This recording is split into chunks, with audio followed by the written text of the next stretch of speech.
All right, if you're here, you're in the right place. This is the Solar 101 for the 2023 Northern Arizona Solar Co-op. I really appreciate you spending some of your Tuesday evening with us. I hope you're enjoying some cooler temperatures here throughout the state. I know I definitely am. If we haven't met yet, my name is Adrian Keller, and I'm the Arizona Program Director for Solar United Neighbors. I've been with the organization for just under 2 years now, and I have a background in state and local public policy and have been working in the climate and environmental space for just about 3 years now. Some really quick housekeeping just before we get going. If you can hear me, that means you've joined your audio. If not, check out the mic and speakers buttons at the bottom and make sure you've selected your computer's audio. We are in a webinar mode, so everybody attending is on mute, but we want to hear your questions. So if you have questions throughout the presentation, please feel free to type those in the chat. I'll take a brief pause in between each section to answer those questions. And if you have a question you'd like to ask verbally, we would be happy to answer those at the end, and we can unmute you to get to those questions as well. Finally, the webinar is being recorded, and we'll share a copy of this presentation with everybody who RSVP'd. So feel free to take notes or take pictures, but don't worry about grabbing everything because you'll have access to all of this information afterwards. And before we get started, I want to take a moment to very sincerely thank our partners who make this co-op possible. At Sun, we don't do co-ops unless we have local anchor partners who can really help us in the community. Our partners help us plan the co-op, they help us execute the co-op, they help with communications and events and planning, and overall are extremely helpful strategically as well for the work that we do in their communities. So really thankful that we've been able to partner with the City of Flagstaff, with the City of Sedona, and the Coconino County for the third time. And Flagstaff was so nice, they got 2 logos on here. So love to hand it over to Danae, who's gonna speak a little bit on behalf of the City of Flagstaff. Hi, everyone. Pleasure to be with you tonight. My name is Danae Pressler, and I'm the climate analyst on the City of Flagstaff Sustainability Office team. And as Adrian mentioned, this is the third time that Flagstaff, Sedona, and Coconino County have partnered with Solar United Neighbors to offer a really low pressure and convenient way to learn about solar and to also, work together to negotiate better terms and pricing. I do want to recognize that share that I'm here for the environmental benefits that going solar provides, and primarily through emission reductions. But I also want to respect that may not be the reason that you're here, and just to know that there's a lot of different reasons that people like to go solar, and whether that's for your household economics or energy independence, or for the environmental benefits. I'm excited that we can all learn together tonight. Flagstaff has a goal to reach carbon neutrality by 2030. And part of my role is to understand where those sources of emissions are in our community and to be able to support strategies that help reduce those emissions. The largest source of emissions, and this is not Flagstaff alone, but like many other local municipalities, the largest source of emissions comes from the energy that we're using to power our homes and our businesses.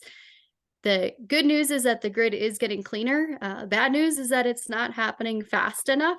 And that's where us as individuals have the opportunity to really make a dramatic change. And so by getting or generating this clean renewable energy at our own homes and businesses, we are part of that solution to get into carbon neutrality by 2030. And so it's really exciting to work with you all tonight to learn more. And then I do want to just make a quick plug that the second largest source of emissions comes from our vehicles. And so if you are considering an electric vehicle, it's a good time to be thinking about how that plays into your solar plans. And I think Adrian will probably talk more about that as we go. Yeah, absolutely. Thanks so much, Danae. Thanks for being here tonight. And yeah, just really quickly before I forget, if you are thinking about electrifying your vehicle or maybe your gas stove or other appliances in your home, it's a really good conversation to have with your solar installer or with Sun, because that will affect how you want to size your solar panels, because you may be using a little more electricity next year when you switch out your car or whatever appliance is next. We would be happy to help you with that and answer any questions. Just wanted to say that before I forget. So Solar United Neighbors, if you're unfamiliar, we are a national nonprofit organization. We field staff in 11 states as well as DC and Puerto Rico. We primarily organize around solar policy issues. We ourselves are not a solar installer. In fact, we're vendor neutral and financer neutral. We focus on consumer advocacy, solar education, and outreach in the community. In brief, our mission in Arizona and the other states is to help people go solar, join together, and fight for their energy rights. So this work began back in 2007 with the very first Sun Co-op, which was the Mount Pleasant Co-op in Washington, DC. Pictured here on this photo is our founder, Anya, with her son, Walter, and his friend, Diego. Walter and Diego saw An Inconvenient Truth, which for my Gen Z friends is a movie about climate change and sustainability. They came home and said, Mom, we have to do our part. We're really nervous about this. We need to do our part and go solar. Anya looked into it and very quickly realized that going solar wasn't such an easy process. They were getting conflicting information from different companies in the area. There were tax credits and financing options to work through, and just not a lot of easy to understand consumer-facing information about solar.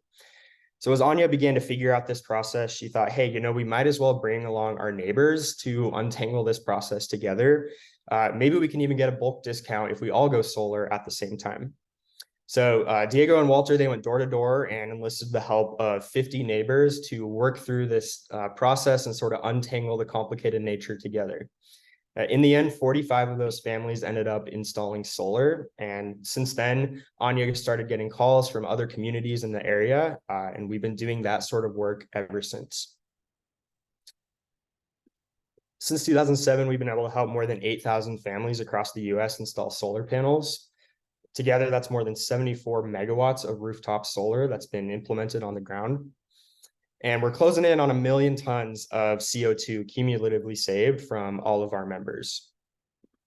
But what I'm most interested in as the Arizona program director is what we're doing in Arizona. So since 2019, we've been able to help more than 500 people in the state go solar. They've installed just over 4 megawatts of total capacity. And all combined, our members have spent more than $12 million on rooftop solar. But what's really exciting is that they're going to save $22 million in energy costs over the next 25 years.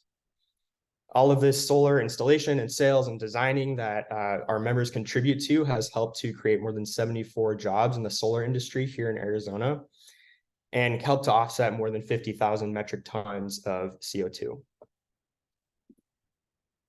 This is our 15th co-op in the state of Arizona, which is really exciting. We've had several in the Phoenix Valley, 3 in Tucson. We did a very small co-op in Portal, Arizona. And this year we had our first ever Quad Cities co-op in the Prescott area. As the name mentioned, this is our 3rd in the Northern Arizona co-op. And historically, these have been our largest and most successful co-ops. Last year, we had over 200 people join the co-op, and just about 1/3 of those ended up going solar. So really excited to be back here. And again, just thankful for our local municipal and county partners who made this possible. So we help lots of people go solar in the co-op, but also individually. We'll help anybody nationwide who wants help going solar. That list includes homeowners, businesses, nonprofits, houses of worship, schools, a list that is constantly growing. And we bring people together. That includes this Solar 101, our co-ops. We have solar tours, happy hours, lobbying days. We provide resources to help solar enthusiasts effectively advocate for their rights. And when we talk about solar rights or energy rights, that's things like community solar, so renters can benefit from solar, making sure HOA members have access to rooftop solar, fighting for fair solar tax credits, and so many other important policy fights that are ongoing across the nation, but many, many of them right here in the state of Arizona. Distributed or small-scale solar lets communities invest locally. creates good paying jobs, saves water, and brings control of the energy system within reach. As Sun, we're building towards a new energy system that everybody can participate in, one that is fair and equitable. So today we'll be going over the basics of solar technology. This is a Solar 101, so we're not going to be super in depth, but hopefully we'll give you a base understanding. Solar economics, and that will include financing and tax credits. And then how solar co-ops work will be the last and shortest section of the evening. So we'll start with solar technology. So you may be asking yourself, how do solar panels work? The short answer is magic, or at least it feels like magic still to me. But in reality, when we're talking about solar in this context, we're talking about solar photovoltaics, or PV cells. So solar panels are made up of semiconductor materials, mostly silicon. And when photons from sunlight hit the solar panel, it dislodges those electrons in the semiconductor material, which creates a flow of electricity.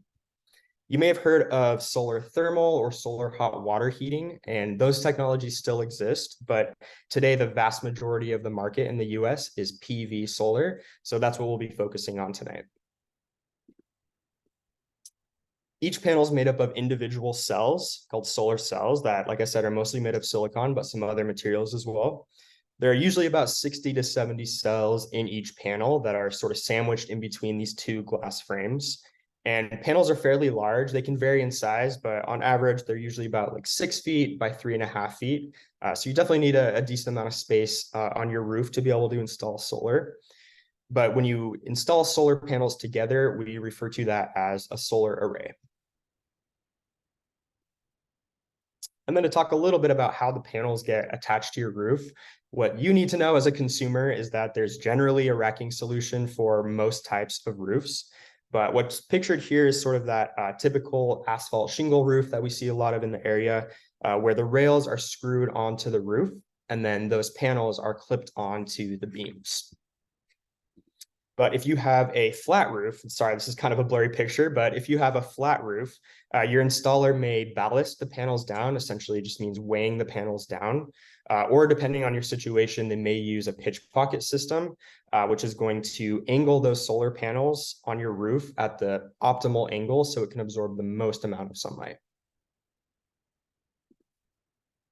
And then ground mounted solar is also an option for folks and something that you can get through the co-op.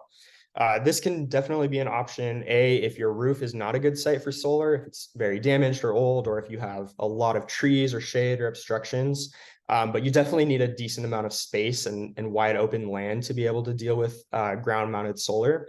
Definitely is much more common in more rural areas.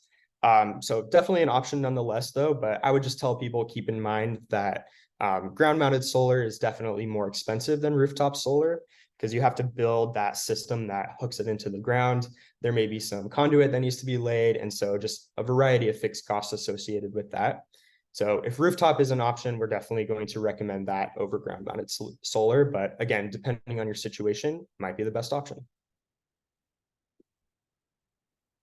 And then you'll need an inverter to take that direct current DC energy from the solar panels and invert it into AC, or alternating current, so that the power and your appliances in your home can use that electricity.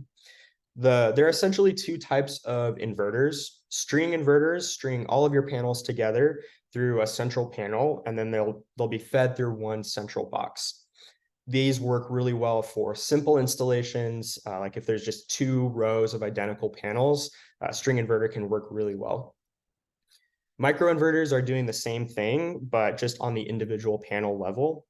And microinverters can improve the overall efficiency of a solar system by reducing power losses caused by shading or other factors. So they're really efficient and work better for more complex installations because they have a lot more flexibility. You don't need to know right now, I definitely need a microinverter or I want a string inverter. Your installer is going to have a preference based on the type of installation, and they'll walk you through those options when you get to that point. And of course, we're available as a resource if you really want to dig into the differences. And then to connect your solar to your home's electricity system, it's usually a pretty simple connection to your electrical box or your service panel. Most homes don't need upgrades to be able to handle solar, but some will, especially older homes. We always ask installers when they bid on our co-ops how much a service panel upgrade will cost. That's really helpful information to have going into it, especially if you know your home is going to need that upgrade and would like to know the cost of it. Also, quick side note, the Inflation Reduction Act includes federal credits and rebates for the upgrade of a service panel. So if you need that, definitely would check into the federal tax credits and or rebates, depending on your income, for a service panel upgrade. And then wanted to just clarify some terminology that we'll be using throughout the evening. So a kilowatt, or kW, is a unit of power. It's used to describe the size of a system in 1,000-watt increments. So 1,000 watts is 1 kilowatt. And then pictured here on the screen is 10 400-watt panels. So when you put all those together, we would refer to that as a 4.8 kilowatt solar array. Kilowatt hours, kWh, those are units of energy. That's what you'll see on your electricity bill. And it's used to describe the amount of electricity that your solar system is producing, but also the amount of electricity that you purchase from your utility. And in Arizona, the average system size for solar that we tend to see is usually about 7 kilowatts. So to fit everything together, you've got your beautiful, shiny new solar panels mounted up on your roof. They're absorbing that sunlight that is so abundant here in Arizona and generating a flow of electricity. Your inverter is going to invert that from direct current to alternating current so your home can use it. And then the electrical panel kind of acts as the brains of the whole operation, directing power where it's needed and when it's needed. Solar owners will have a bidirectional utility meter. So not only can you measure how much electricity you're purchasing from APS, but you can also measure how much excess solar energy you're feeding back to the grid. So I want to talk a little bit about net metering. So I know we'll get some questions about it. You've probably heard of it before, because net metering is definitely one of the most important rooftop solar policies that has really drove forward rooftop solar in the country for years. So net metering tracks the flow of electricity to and from you, the customer. And when you're generating more power than you use, that extra energy goes back to the utility and is credited on your bill, is counted on your meter for credit. So historically, you would receive this at a 1-to-1 ratio, meaning if APS is charging 8 cents a kilowatt hour, if you send an 8 kilowatt hour of solar back to the grid, they would pay you that same thing.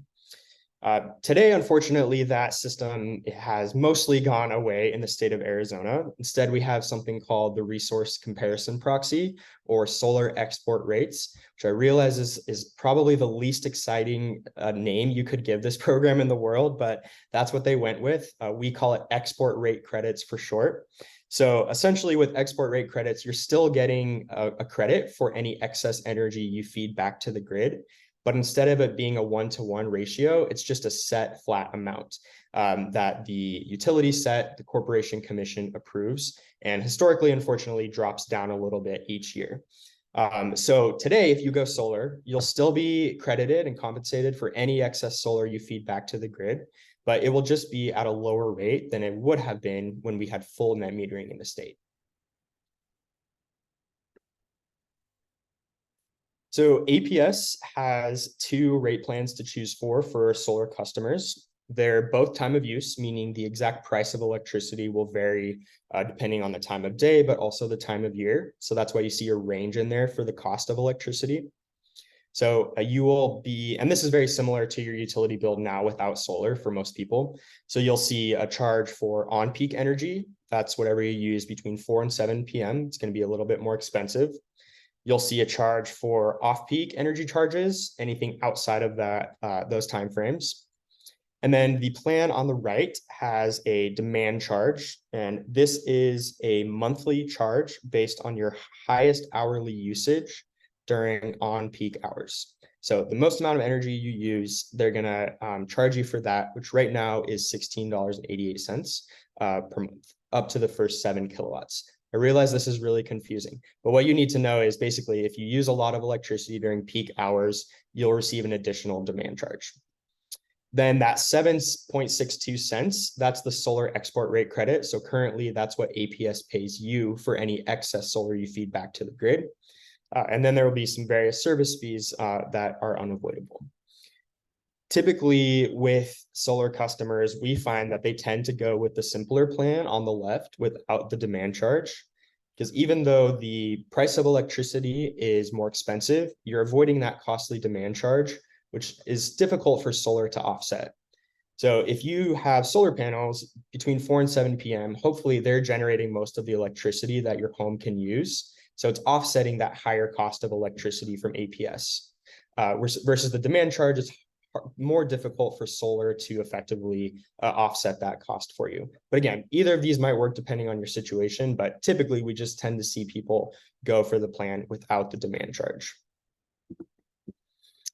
This is a very oversimplified version of what your APS bill will look like post solar, but just helpful to give folks a general sense of how that credit will be on the bill. So for this example, they're charging about $50 for the on-peak energy, about $56 for off-peak, your various monthly charges and taxes, and then that red $45.72, that'll look like a credit on your bill, resulting in a net amount, which in this example is $86. Again, very oversimplified version, but this is kind of how APS calculates that for you. So what makes a good site for solar? The orientation of your roof is definitely going to be a very important factor here. Facing south is always going to be the best option because that's where you'll be able to receive the most amount of sun exposure and generate the most amount of energy. Facing west can also work really well though. If you're thinking about solar and its benefits to your electricity bill, you want to offset as much electricity as possible so you don't have to purchase it from APS. So if you have if you have solar panels on the west side of your roof, as the sun is setting during those really expensive 4 to 7 p.m. hours, you may be generating a lot more electricity on the west side, which can help you save money and reduce your overall electricity bill. So south, we love to see it. West is great. East facing can also work really, really well, but we definitely don't recommend putting solar panels on the north side of your roof unless you are exactly on the equator. Then it would work. It's important that you don't have a significant amount of shade or other obstructions that will be shading a significant portion of your roof. If you have a very large tree, you may want to consider trimming that tree. If that's not an option, then you may need to consider another avenue here, but definitely something to be considering. And then, like I said, you'll need to have enough space on your roof, enough unobstructed space to be able to install solar panels, decently large size. When you sign up for the co-op, Sun will perform a free satellite roof review for you. So we'll check out the orientation of your roof, the shading around your roof, and the unobstructed space on your roof to give you a sense of whether or not your home will be a good site for solar before you move any further in the process. So just kind of a cool free pre-screening service that we offer when you join the co-op. What happens when the power goes out? So if there's a significant monsoon or electrical storm or flooding event that happens and the power goes down, your solar system is going to shut off automatically. And this is a safety mechanism built into the inverter, and it's really to protect utility workers. If there's a downed power line and utility workers are out there working on the line, they don't want spare electrons from your solar system going back onto those lines, which could electrocute them and cause damage. So if you want to have electricity when the grid shuts down, you may want to consider battery storage. Few reasons to consider adding a battery. One, if you have frequent utility outages and need a source of backup power, especially if you want a source of backup power that's not gas or diesel. If you want to be able to power critical loads at home, think things like medical equipment, well pumps. I met somebody who had some dogs, a decent amount of dogs, and they bought a battery because they wanted to always have electricity in the case of the grid went down, that those dogs would be taken care of. General emergency or disaster preparedness. And increasingly, people are using batteries to offset energy during more expensive peak pricing hours. Pictured here is Amy. She actually went solar through our Phoenix Metro Co-op last year. She purchased a battery along with her solar panels, and she programs it so that her home will draw from that battery during the more expensive peak powers after the sun goes down. So she's using solar energy during the day to power her home. Then as the sun sets and the peak prices turn on, her battery is powering her home. And then early in the morning, when she's not using a lot of the solar energy in the morning, that's recharging her battery. So, batteries can be a tool to help you reduce your electricity bill. I will just say batteries are still very expensive. They've come down a lot in cost since the past, several decades, but they're still very expensive. And we generally tell folks that typically people's primary motivation for getting a battery is more general and emergency preparedness as opposed to trying to save money. But depending on your situation, it can be a tool to help you with that as well. If you want to dig into the details about owning a battery paired with solar, we've got a great guide on our website you can download for free, solarunitedneighbors.org/storage, or shoot me an email. I'd be happy to send you the guide. Adrian, we had some questions. Yeah. Oh, so sorry, I forgot we had a couple more slides. That's all right, let's go for it. Yeah, John, if you're ready, I'm gonna go ahead and unmute you now.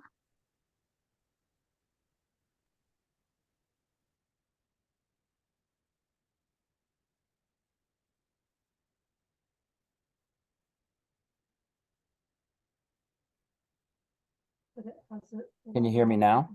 Yeah, how's it going, John? Very good. Thanks for all the information you're providing and the help. You partially answered some of it. I have a couple of friends and a brother who were down in the valley in Tempe and Tucson area, and they don't seem to be doing very well because of the fact that you buy power at a higher rate than you sell power. And I'm wondering if there's maybe going to be any movement on that with is the Corporation Commission working on that? You may not know our local issues here. Yeah, no, absolutely, John. And I live in Phoenix, by the way. Sorry if I didn't say that earlier. So yes, currently, like I mentioned earlier, with those export rates, right? So the utilities set a set amount that they compensate solar owners for. The Corporation Commission back in 2017 said that utilities can reduce that by 10% each year. And that has pretty much happened every year on track, with the exception of 2020 when they skipped it because of COVID. So that's kind of what we've been at, and those are the current rules. If you may have seen in the news recently, there's been a lot of hubbub about the Corporation Commission because one commissioner decided to open up a new discussion to reevaluate this process of how export rates are set and how they're decreased each year. He also threatened to make changes to grandfathering protections for net metering customers and people who had gone solar previously. So there was a very intense hearing. Solar United Neighbors, we rallied hundreds of people to the commission. There were about 6 or 7 hours of public comment. In the end, the commissioner backed off on their threat to change grandfathering protections, which was a really good victory. But they said, we want to open up a new docket to explore changes to how this process works for future solar customers. So what this means is, right now, the current rules are still in place. The export rate for APS is, 7.62 cents. And that will remain into effect until the Corporation Commission changes that. We expect this hearing process will go for more than a year. It's definitely not going to be fast. So if you go solar today, you'll receive this export rate and you'll be locked in for 10 years. Next year and the year after that, we may be looking to some more serious changes. And then, John, to your point about your friend or your family in the Valley, I'm curious, like who their utility was, because if it's APS, that can be a lot different than SRP. SRP credits significantly under APS, so it's a lot harder to go solar if they have SRP. And with APS, right, they still have been reducing the credit each year. So unfortunately, it's not as high as it was, but where it's at, they're still crediting you a decent rate that can make solar pencil out. We just wish it was higher than it was. Does that answer your question?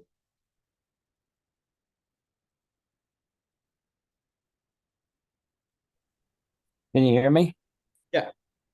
Yeah, it does. I had another couple here. I was gonna ask about batteries. Does that, we have a plug-in hybrid, and I think we charge it less than 15 kilowatt hours each night. Wow. And I'm thinking, I guess I need to look at your website, of which I didn't get to write it down. Hopefully you'll we can get that written down at the end of the evening. Oh, yeah. But yeah, so I'm thinking maybe a battery is something that I have to look at. Then here's maybe a different question. I live in Flagstaff, right next to the Forest Service, and they shade my roof.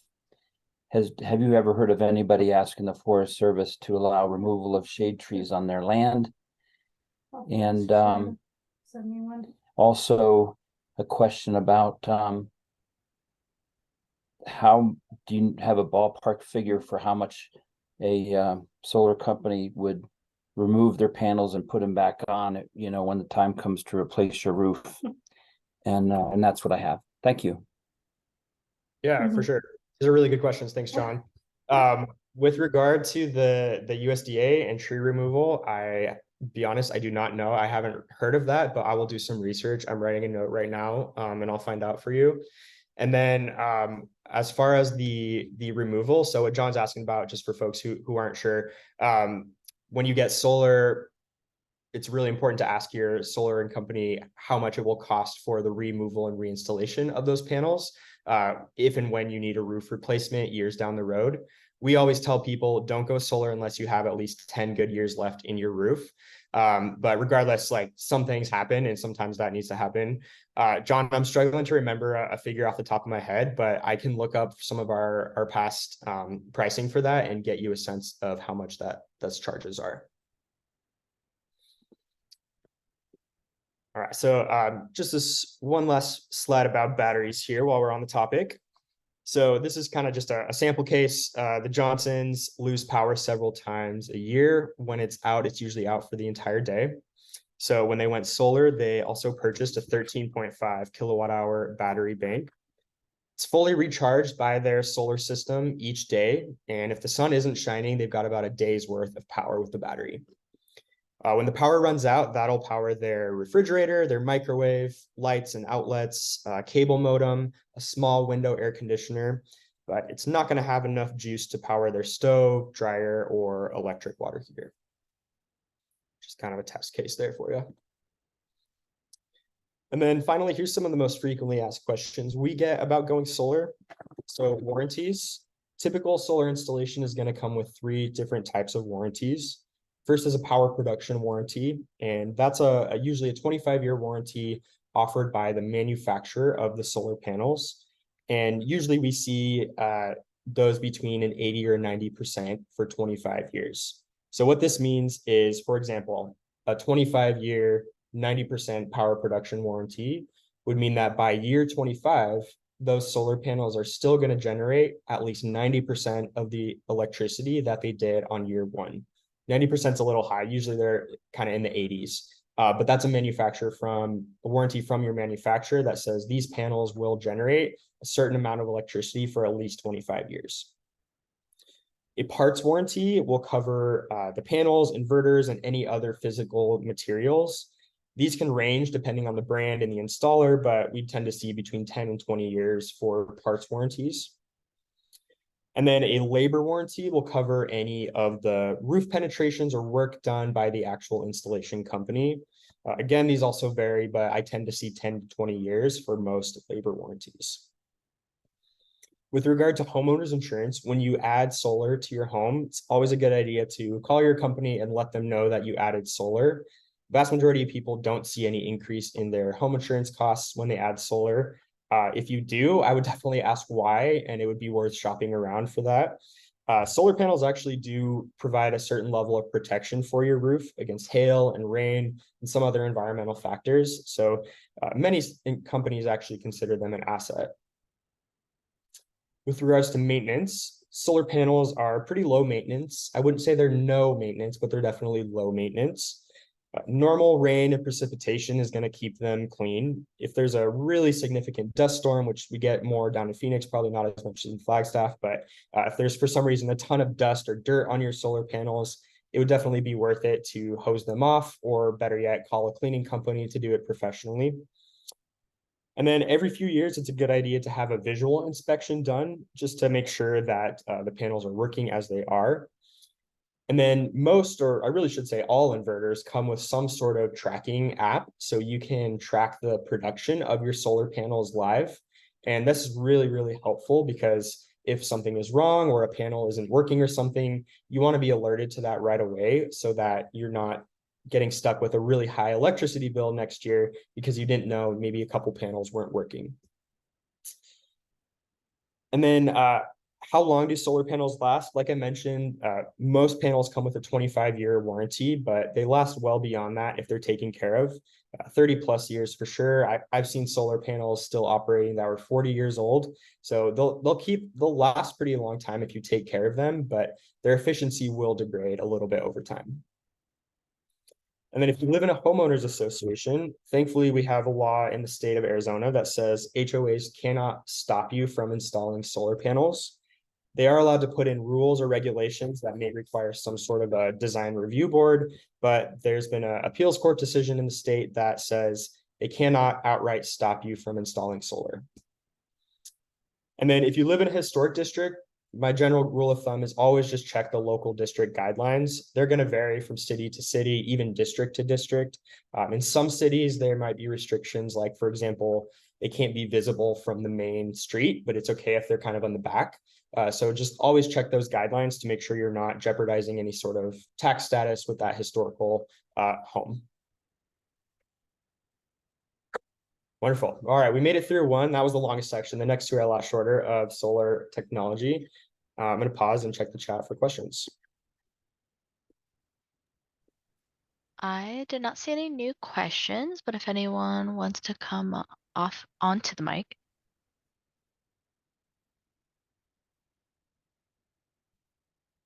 We'll have plenty of time to stick around for questions afterward as well.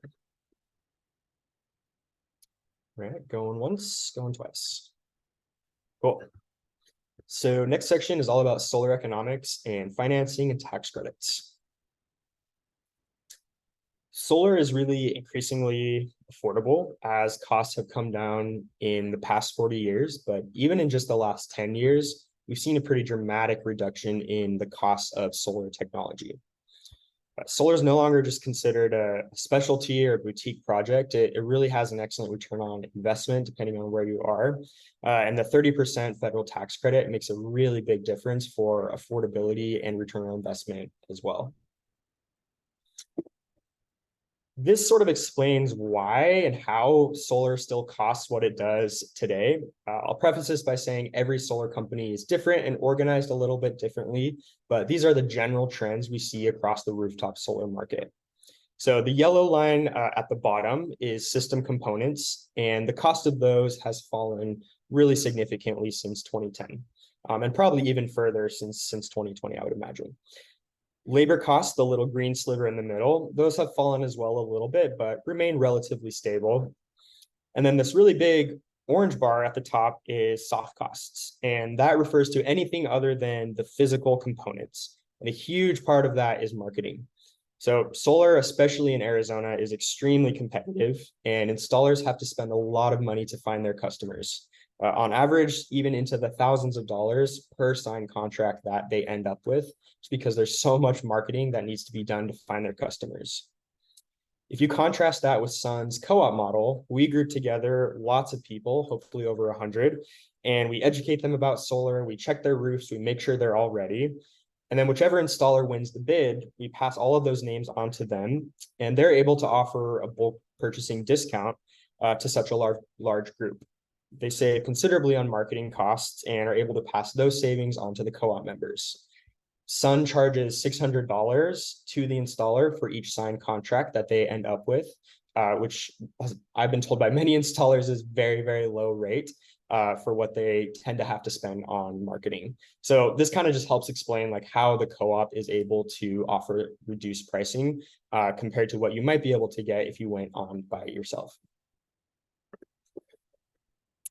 Thanks to the Inflation Reduction Act, the federal solar tax credit has been extended and expanded to the full 30% for 10 years. So it was passed in 22, so until 2032. After 2032, it'll once again start to decrease. And this is a federal tax credit. It's not refundable. So it's a credit that you claim on next year's taxes after you install solar this year. So you have to have federal tax liability to be able to claim this credit. But if your tax liability isn't high enough to claim the full credit in 1 year, you can roll that over to multiple years. The state of Arizona also offers a 25% state tax credit for solar, but it's capped at $1,000. So vast majority of people just claim the $1,000. We have a law in the state that says if installing solar increases your property tax value, it cannot increase your property tax liability for the amount that solar increased it by. And thankfully, we do not pay sales taxes on solar panels in Arizona. So at Sun, we're definitely mostly focused on the solar parts of the Inflation Reduction Act, but there's just a couple other parts in here that are really worth mentioning, especially if you're considering changing your energy use in the coming years. So like I mentioned, there's 30% tax credit for rooftop solar. There's also a 30% credit for battery storage. And that's now true whether or not you go add batteries at the same time. So if you already have solar and you just want to add a battery this year, you can get a 30% tax credit for that. And then there's a variety of credits and rebates for electric vehicles, electric heat pumps, electric stoves, home electric vehicle charging stations. So if you're thinking about going solar and you're figuring out your tax liability and all this anyway, and you have a really old AC system or something that you may need to upgrade, just something to be keeping in mind about that you may be able to claim a credit depending on what type you get. And then through this co-op, in addition to rooftop solar, members can also purchase home EV charging stations if you would like, as well as battery storage. All right, I know you're asking yourself, so how much does it all cost? So this is again, just an average example pricing. We use $3 a watt for these numbers. Actually a little bit high, but kind of close to average in the state. But for the sake of a nice round number, we use $3 a watt. And then we priced out a 4 kilowatt system and then a 7.5 kilowatt system. Like I said, the average is usually between 7 and 8 kilowatts. So with that pricing, the 4 system would cost $12,000. The 7.5 kilowatt system would cost $22,500. And then you'd be able to claim 30% off the cost, plus another $1,000 off the cost, resulting in a total cost of about just under $15,000 for the 7.5 kilowatt system. And then we model how much you will save based off of generating your own electricity instead of purchasing it from APS. So with that system, after year 1, and then after year 10, and then after 25 years, we'd estimate you'd save more than $40,000, which is money that you would have spent going to APS, which is kind of cool to think about, which for both of these examples would lead to some sort of net profit. Again, these are example figures. The exact size of your system is going to vary depending on your energy use, and the pricing of the system is going to vary depending on which installer wins this co-op's bid. But hopefully this helps you just kind of get a rough idea of what sort of numbers we'll be talking about here. So there's a few different options for financing your system. Of course, if you're able to pay cash up front, that's the highest upfront cost, but will also maximize your savings. I'll talk about loans in the next slide. Third-party ownership, that refers to power purchase agreements, PPAs, or leases. This is where a third party, often the installer, will own the solar system installed on your roof. And then you will either lease it or you will purchase the electricity it generates at a set rate. When solar panels were still extremely expensive 10, 15, 20 years ago, leases used to be a really popular option. Today, unfortunately, we've seen some lease agreements that are not so great. And unfortunately, in some of the worst case scenarios, ending up where people are spending more per month on their energy than they would have if they had just done nothing. Leasing also really complicated if you want to sell your house or move, and it's not the easiest way to maximize savings. So generally, if we tell people, if you aren't able to pay for the system up front, definitely consider financing it as opposed to leasing the system. And then one grant that we like to point out that can fund solar systems is the Rural Energy for America program, which is especially important for Coconino County. This is administered by the USDA and can provide up to 50% in financing or grants for solar installations for farmers and rural small businesses. So if you are one of those things, Sun would love to help you apply for a REAP grant because it's a really cool program and can help you save a lot. So when we're talking about loans, first thing I always want to make sure people understand is that you have options and you should shop around. So most installers, frankly, all installers, I think, have an in-house financing option, a partner that they use or multiple partners. So when you sign up to get your solar system, you can finance directly through them. And that can be a really excellent option. It's super convenient, and oftentimes those terms are really competitive and can work great. But we also encourage people to look into other options like your local credit union or the bank that you bank with. Do they offer a loan that you could use for solar?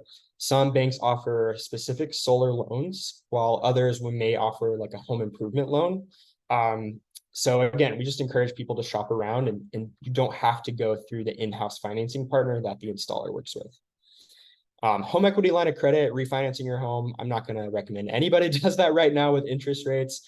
A few years ago, that was a really common option for people to refinance their home and then use some of that money for a solar installation. But right now, definitely not going to be the best option. And then co-op members with Sun have access to the Clean Energy Credit Union and the Community First Credit Union. These operate nationally and offer solar loans at usually pretty competitive rates. So if you don't have a bank that has a loan, you may be able to get it through one of these national options. All right, that was solar economics and financing. I'm going to pause again for any questions.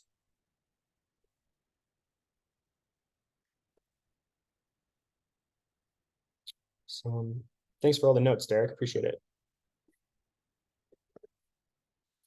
All right, this last section is our shortest. So at Sun, we have run more than 300, I think it's actually more than 400 now of these co-ops across the US. And it's really become a pretty well-oiled machine that we consistently get positive results from. Some of the benefits of going solar through a co-op as opposed to individually is first, we're going to aggregate lots of consumers together. So everybody goes solar together at the same time through one competitively selected installer. Economies of scale, right? So this helps you save money on your installation since the group is getting a bulk discount. But as a nonprofit, we also support you through the process. We're unbiased, we're vendor neutral. We're not just trying to sell you something. We truly, truly want to help you understand. We understand that going solar can be very complicated and really intimidating to people. And one of the favorite parts about my job is just really giving people the tools and equipping them with the knowledge that they need to make this informed decision for themselves. So it's a lot of money, and we want to make sure you feel comfortable about that. In addition, we're going to provide expert technical guidance on all things solar. So if you have a question throughout the process, you're not sure about something, I guarantee you there's somebody on our team who could answer it for you. We'll help you make an informed decision that you feel comfortable about, and we're going to connect you with other solar lovers in your neighborhood so you can become a part of a growing movement that has an even bigger impact on solar nationwide. So the co-op process in entirety, usually about a 6 to 8 month process, depending on how long installations take. So we launched this co-op just a couple weeks ago. It's pretty new, and we're all in step 1 right now. Congratulations. Hopefully you are learning something at this Solar 101. And then if once this concludes and you like what you hear, I really hope that you will sign up for the co-op. It's available now. It's free to join, and it's not a commitment to go solar. So we don't ask for any payment information when you sign up, and you can back out at any time. If you do sign up for the co-op, we really hope that you'll tell your friends, your family, your neighbors, anybody who doesn't like paying their electric bill about the co-op. This system works better when we have a larger group. For this co-op, we've set a goal of 150, and I think we'll be able to reach that, but not without your all's help. And then step 4 is the installer selection process. So once the co-op has reached critical mass, usually about 30 members, Sun will issue a request for proposals or an RFP to installers that service the area. We're going to receive those bids and check for their licensing, insurance. We'll call through references, make sure that the company is up to our standards and the co-op standards, and we'll compile all of this information side by side. Then any volunteers in the co-op who would like to can join the selection committee. So we'll meet for an evening. Sun will go over all of the bids with members of the committee.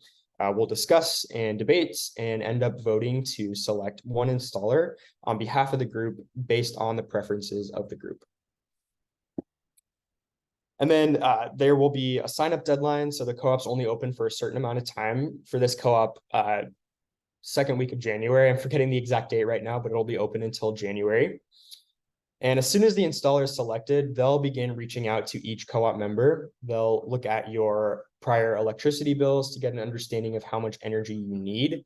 They'll also check out your roof and set up an appointment with you to design a customized proposal for your roof, but with the negotiated co-op pricing. At this point, if the pricing and the system feels right to you, I hope that you'll go ahead and sign a contract with the installer. But if you don't want to, again, no penalty, no hard feelings, you can walk away. The installation process itself is very fast, usually only a day or two for the actual installation, but there's going to be some permitting that you'll need to work through. There's going to be a design process. So I would definitely expect several weeks to a couple months from the date that you sign your contract to when people are actually working on your roof. Definitely going to vary though, depending on the time of year and which installer is selected. Some are bigger, some are smaller, and that's going to vary a little bit. And then once everybody's had their systems installed, I would love to come up to Flagstaff again to celebrate with everybody and just recognize the impact that we were able to have in the community and hopefully help lots of people go solar.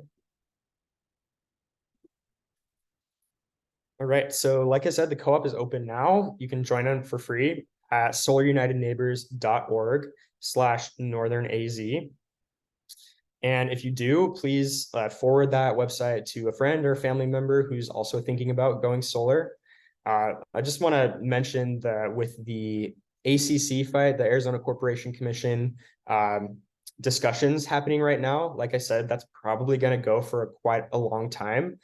So if you're thinking about going solar, this is a really good year to do it because we don't know what the commission is going to make changes to in the future. It's not a sales tactic or a scare tactic. I'm just trying to educate you all the best I know how to. This is really one of the best years to go solar if you've been thinking about it. And then I just want to close with a couple quotes from some of our previous members. This is Deanne and Rob down in Tucson. They said that going through the co-op was a relief because we aren't experts. It would have taken us a very long time to figure everything out. The co-op really was the way to go. It just makes sense. More people, more buying power. Marjorie and Michael said the co-op was very helpful. Sun did the hard work. They got all the bids. We really felt like we had a support system. The process was great, and I was just so thrilled that you all are doing this and that we found you because it really is a lot of work to do it by yourself. And I included this in here because I hear this one a lot, is the bidding process in particular is really intimidating to people. And we get to do that for you if you join the co-op. Last, Gwen and Malcolm, also in Tucson, said, it's hard to weed through all the disinformation online about solar is what they're referring to. Having support from the co-op made a world of difference. It gave us peace of mind and made us feel comfortable with moving forward. And that is the end of our presentation. This is our inbox here. So I read that, Trinity reads that. If you have questions about anything we talked about tonight, we would love to answer them for you. I'm also just going to drop my personal contact information in the chat, and we'll stick around for a couple minutes if anybody has questions. But otherwise, thank you so much for coming, and we really appreciate it.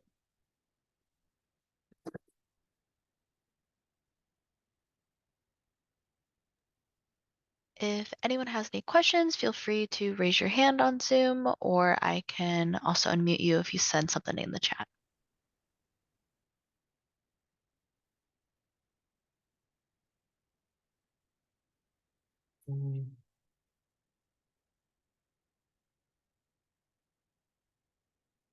Yeah, thanks for coming, Derek.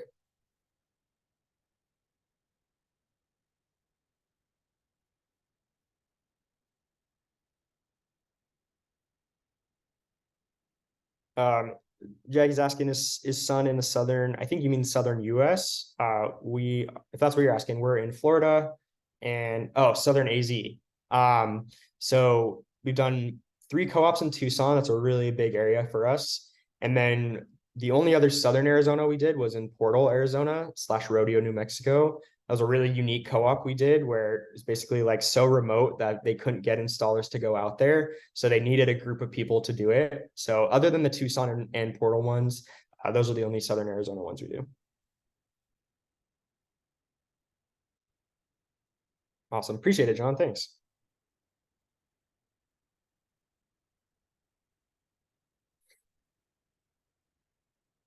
Minamata.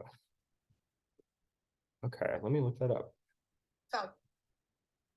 Yeah, please do, John. Let me know what happens.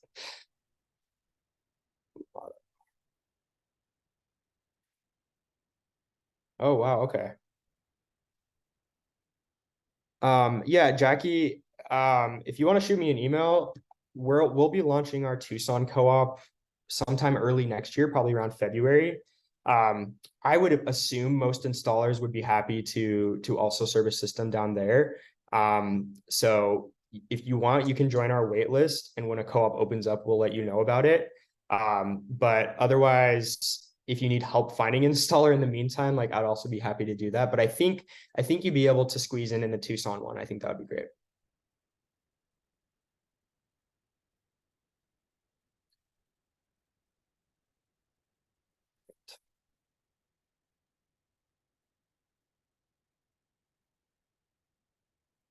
It's like Jackie's hand is up.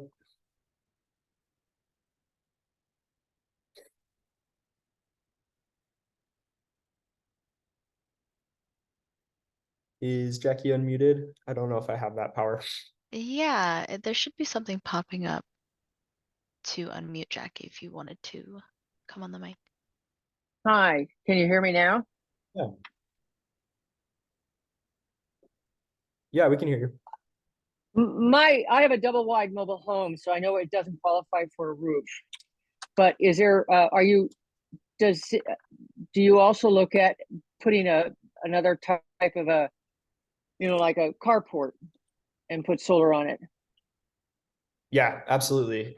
We've had several members do a carport installation through the co-op. The pricing will be a little bit higher, especially if they need to build a structure, but certainly an option.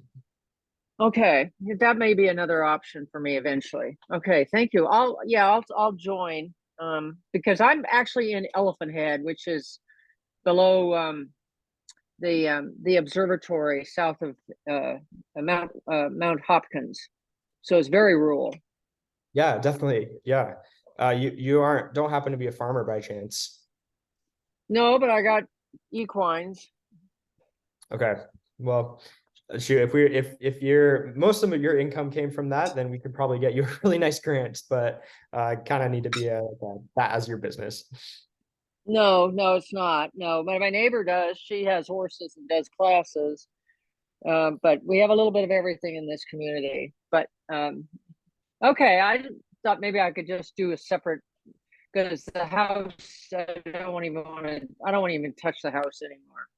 Sure. Okay, thank you. Yeah, absolutely. Thanks for coming, Jackie.